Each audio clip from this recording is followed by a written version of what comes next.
than our capital to honor our heroes. In a few minutes, we'll hear comments from the President, but I just want to acknowledge him as he is in his short time in office has let America know that our law enforcement officers are important and that their lives matter, and that we need to protect them as much as possible. Thank you, Mr. President. Harry Truman once said, "America was not built on fear. America was built on courage, on imagination, and unbeatable determination to do the job at hand." I submit to you that the heroes we are here today to honor understood that determination, and they performed the job at hand. They did not perform their duty for praise. They did not perform their duty for admiration, nor did they perform their duty to earn the title hero. They did their jobs because that is what we do as America's law enforcement officers and what we're called to do. That is why we call them heroes. For answering the call to do a heroic act without regard for their safety, the men and women that we honor would be the last to use the word hero. They would just use the word cop.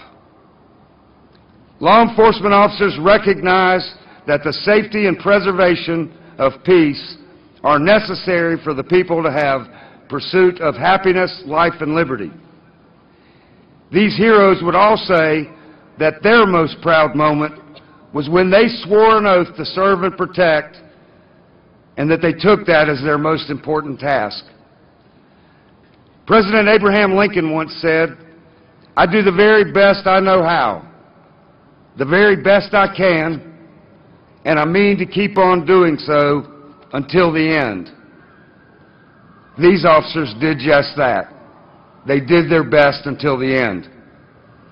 The memories that we as loved ones have for them will last forever, and the contribution they made to our great country will never be forgotten. Their names are not only engraved on the National Peace Officers Memorial Wall, they are engraved on the fabric of America and in our hearts. To you, the survivors, I say that our thoughts and prayers are always with you. Our resolve to go on is made stronger by knowing that while we have your backs, you have ours. You will always be advocates for your law enforcement family, and we count on you to provide your prayers and your well wishes to us as we go about performing our duty. The thin blue line will never be broken, and the memory of your loved ones will remain in our hearts forever. God bless you, the families of all of our heroes, and may God bless the United States of America. Thank you.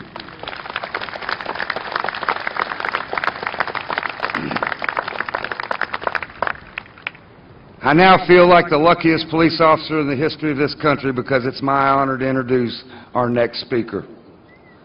Mr. President, it's a great privilege to honor and to have you here to honor the families of our fallen heroes. It has been a difficult time for law enforcement in our country, as you know. More officers are being targeted for violence simply because of their uniform. In pledging to serve and protect, they willingly place themselves in harm's way. But now, all too often, harm is seeking them out, and they find themselves in the crosshairs of individuals consumed with hatred for police and who are determined to kill them. Mr. President, on the campaign trail, you often spoke of your support for law enforcement officers, and you made a commitment to help us make America and our officers on the beat safe again. In your first days of office, you began to deliver on that promise, demonstrating that you'll be a partner and not a critic of our nation's law enforcement officers. Every officer needs a partner on the beat. Mr. President, we see you as that partner in the years to come. We appreciate your leadership, and we are so very grateful to have you with us here today. Ladies and gentlemen, brothers and sisters, please help me welcome the President of the United States, Donald J. Trump.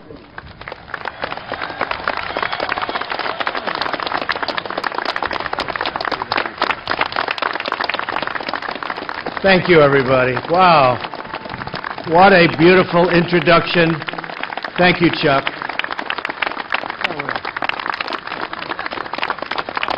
That was so nice. That was above and beyond. That's the way I'm going to be with you, too. And it's a great honor. Thank you very much.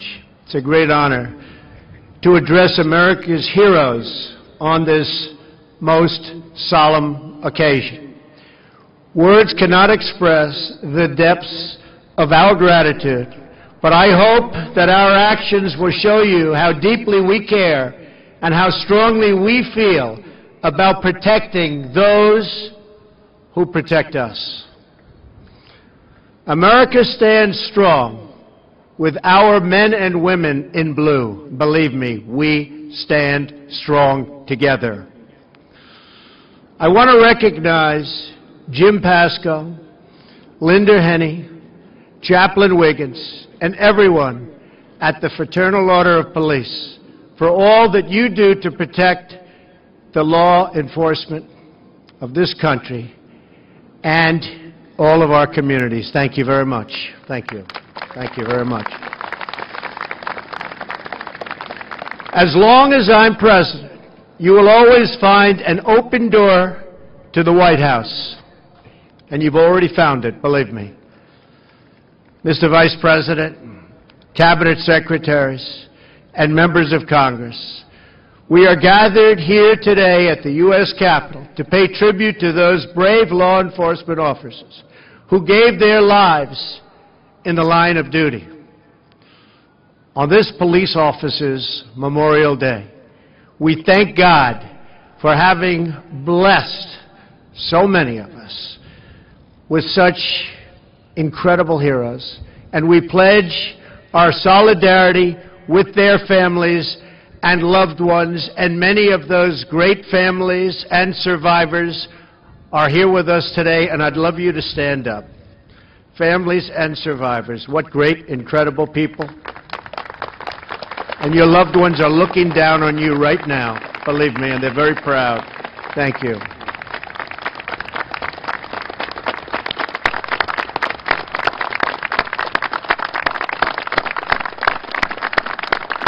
Thank you. Thank you very much for being here. Whatever you need, we are here for you, and we are praying for you. As I look out today at this amazing assembly of police, detectives, marshals, and sheriffs, I want to make all of you remember and heed this promise. I will always support the incredible men and women of law enforcement as much as you have always supported me. And you did. Big league. Your presence here reminds us all of what is at stake on this sacred day of remembrance. Each May during Police Week, new names of fallen police officers are added to the National Law Enforcement Memorial. This year, 394 brave souls joined the over 20,000 men and women who gave up their lives in the line of duty to protect us. The names of these heroes are not only carved into that wall, but carved into the hearts of the American people. And by the way, the American people love you more than you will ever know. I can tell you that.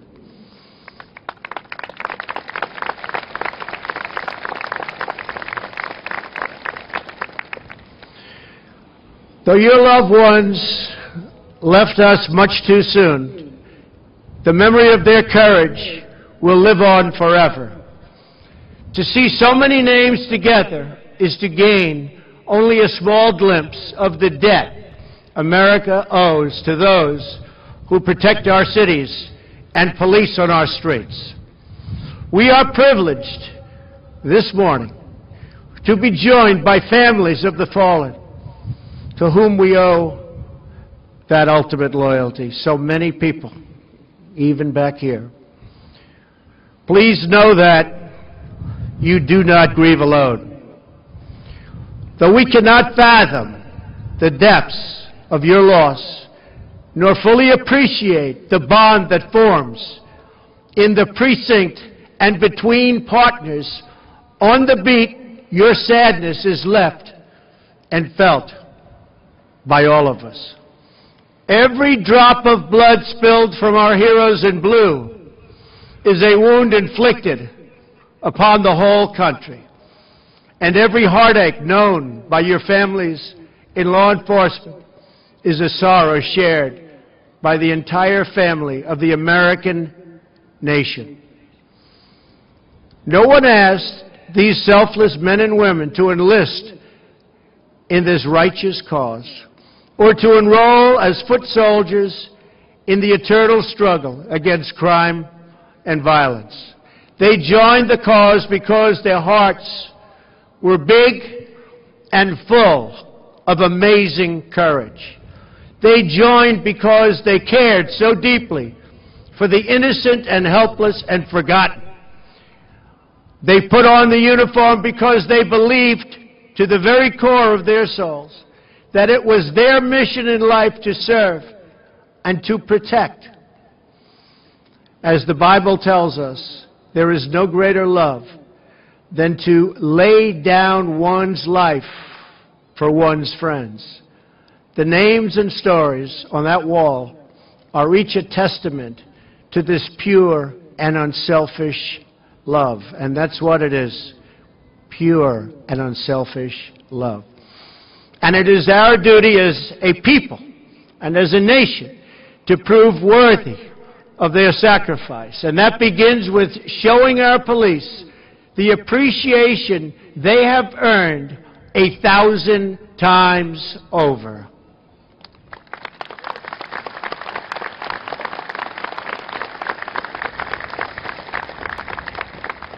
Living in New York, I gained a deep appreciation and lasting admiration for law enforcement.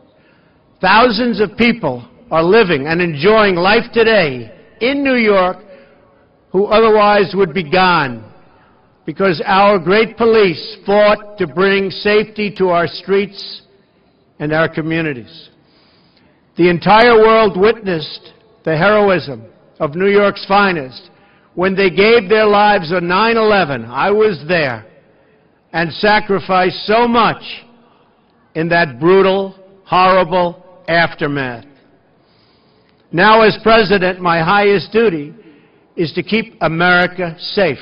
We will keep America safe.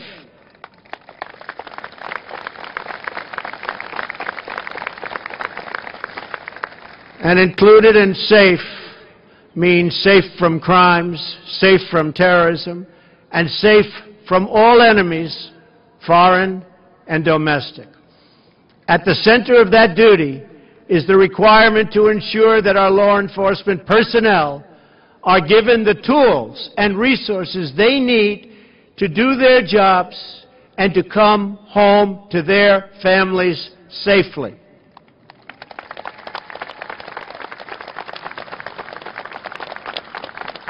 You are the thin blue line between civilization and chaos.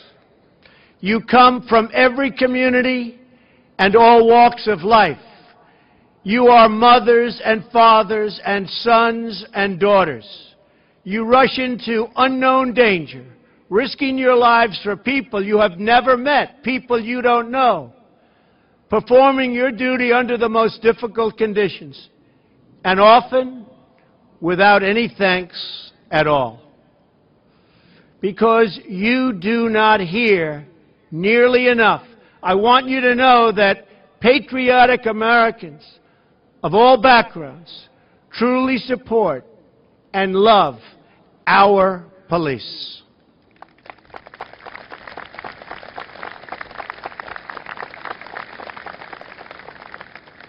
And a very sad thing is that many of today's politicians don't want to say that, don't want to talk about that, because it's not politically correct, or they think it might hurt them with the voters. I will say it, and I will talk about it proudly.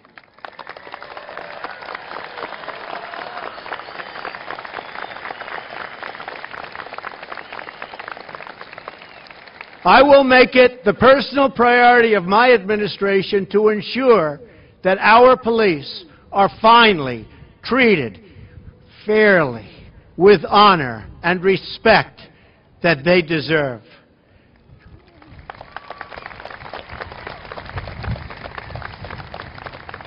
To all Americans watching this event today, next time you see a cop on the beat, take a moment to say two wonderful words which they so readily deserve. Thank you. Thank you.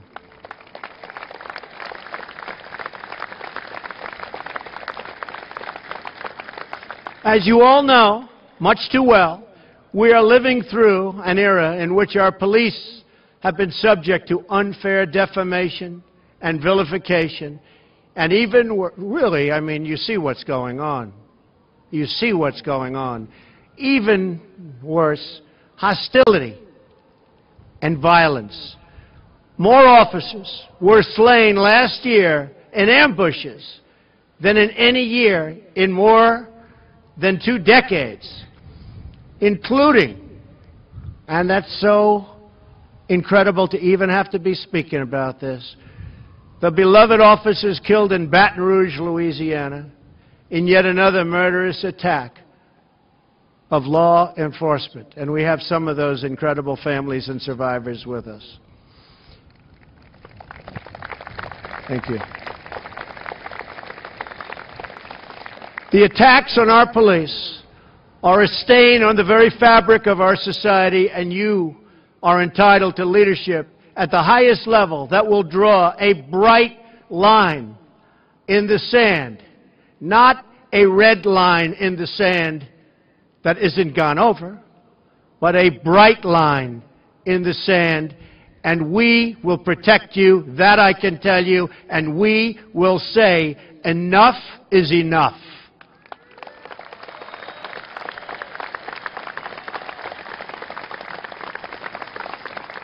The attacks on our police must end, and they must end right now.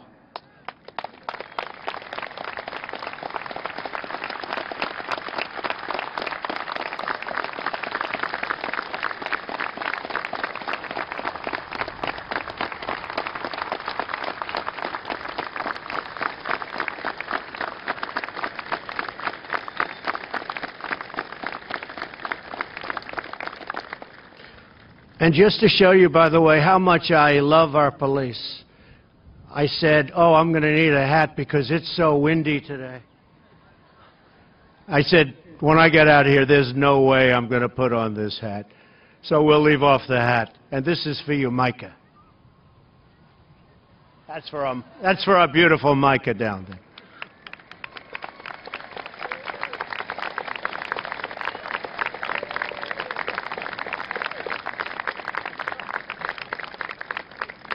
We must also end the reckless words of incitement that give rise to danger and give rise to violence. It is time to work with our cops, not against them, but to support them in making our streets safe, not to obstruct them, which we're doing. We obstruct them. It is time for all Americans from all parties and beliefs to join together in a simple goal: to ensure that every child in America has the right to grow up in safety, security, and peace.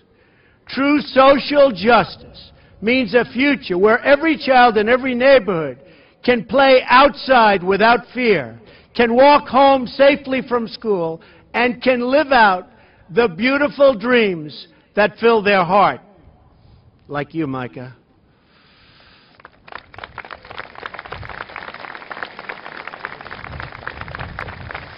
Freedom includes the right to be free, and I mean totally free, from crime and from violence. MS-13 is going to be gone from our streets very soon, believe me. These two guys. When policing is reduced, it's often the poorest and most vulnerable Americans who are the first to suffer. We have all seen the tragic rise in violence and crimes in many of our disadvantaged communities. We've seen the unbearable horror of the shortcomings in Baltimore and Chicago that have cut short so many lives and so many beautiful, beautiful dreams. We cannot stand for such violence. We cannot tolerate such pain. We cannot, under any circumstances, any longer turn a blind eye to the suffering that's going on any longer, and we won't.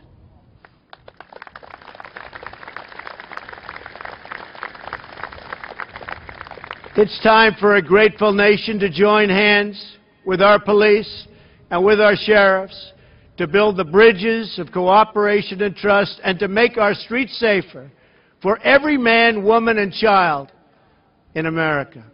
And someday, many of the young children you are protecting will decide that they too want to be police officers, that they too want to be sheriffs. They want to be cops. They want to be cops. They want to protect people because they love people. And that's what they're going to do, and they're going to do it well. They're going to be great at it. As we seek this better and brighter future, we do so in the memory of these brave but gentle souls who were stolen from this world when they had so much left to share and to give, not only to us, but to their incredible families. Among them were Patrolman Justin Martin and Sergeant Tony Berminio, who were murdered last November. Patrolman Martin was on the beat for less than a year and leaves a beautiful, loving mom and dad, Randy and Jane. And thank you, Randy and Jane. Thank you. Thank you. Thank you.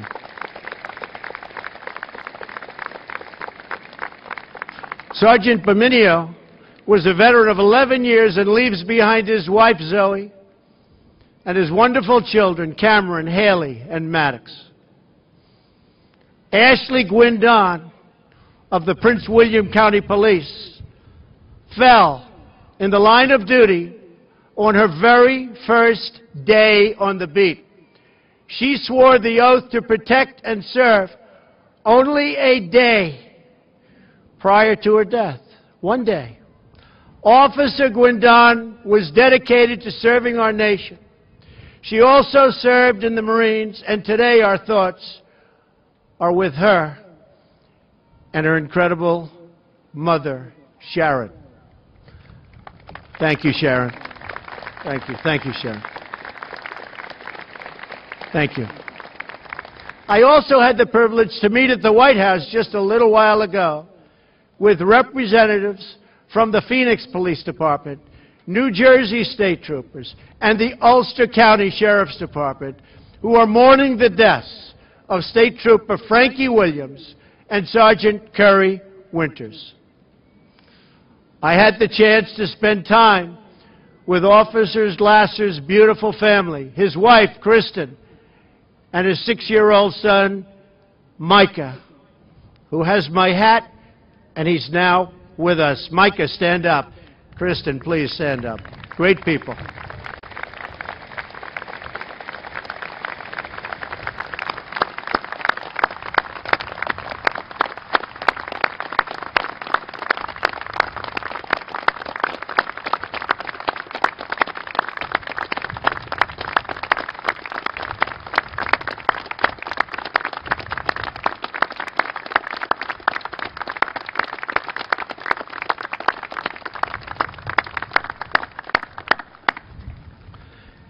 Kristen and Mike, I know your beloved husband and father is looking down on you right now from heaven, and he is so proud of you both, and thank you very much. Thank you.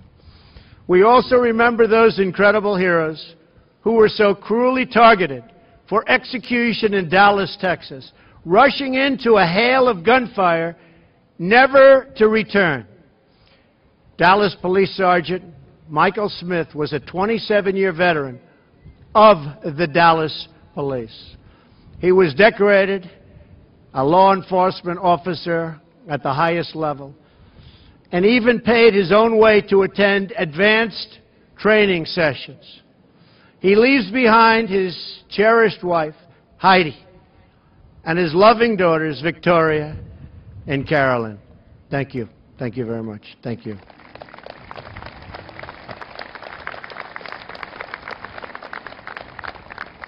Last Friday in Kirkersville, Ohio, a gunman shot and killed Stephen Eric Desario. He was the chief of the Kirkersville Police Department. He died responding to a hostage situation at a local nursing home.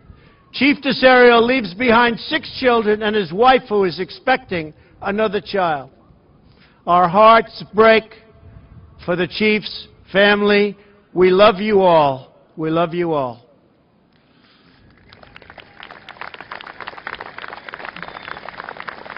Thank you. To every child in America who has lost a mom or a dad in the line of duty, I want you to know your parents are American heroes. American heroes.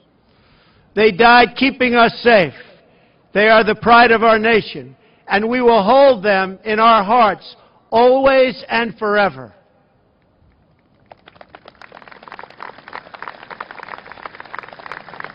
Their sacrifice will never, ever be forgotten. To everyone in the audience here today, I want you to know that my administration is determined, totally determined, to restore law and order and justice for all Americans, and we're going to do it quickly.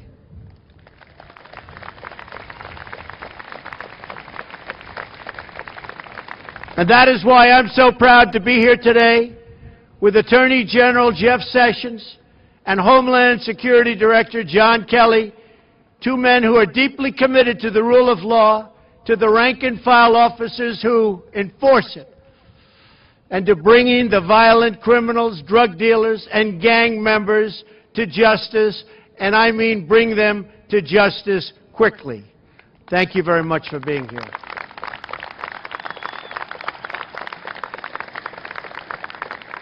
All of you at this ceremony, the men and women who police the streets or who send our loved ones to work with a really very, very sometimes worried or heavy heart. Every single day you do that. You've seen and you've heard things that no one else should ever have to see or hear. You bear this burden on our behalf. You have witnessed the evil of those who derive pleasure from inflicting pain on the innocent. You've seen a lot of that, more recently than maybe ever before. It's going to stop. And you've watched great, great people suffer unthinkable harm and unthinkable death. America as a nation must always have the clarity to know the difference between good and evil, between right and wrong, and between those who uphold our laws and those who so easily break them. We owe it to the fallen to act according to our best and highest ideals. We owe it to their memory to put truth before politics, justice before agendas, and to put the safety and security of the American people above everything else.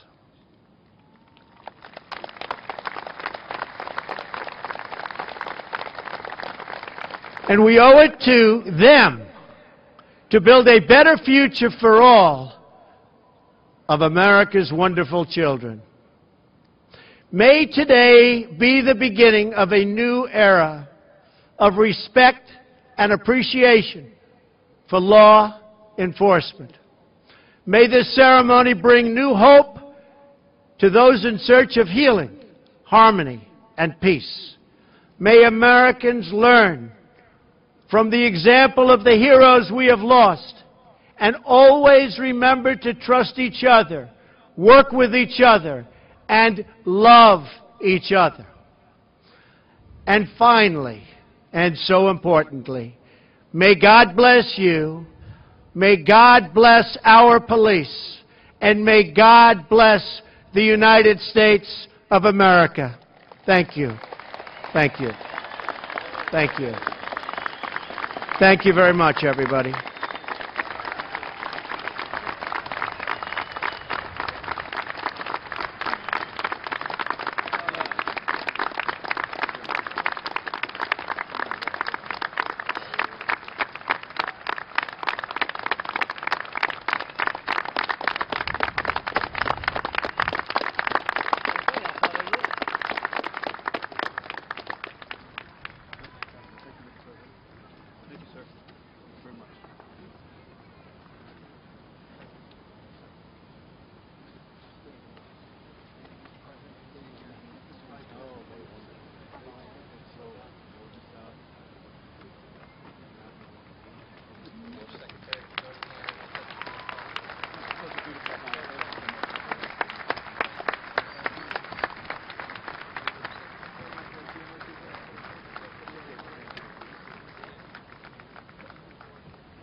Constitutional challenges to the exclusion of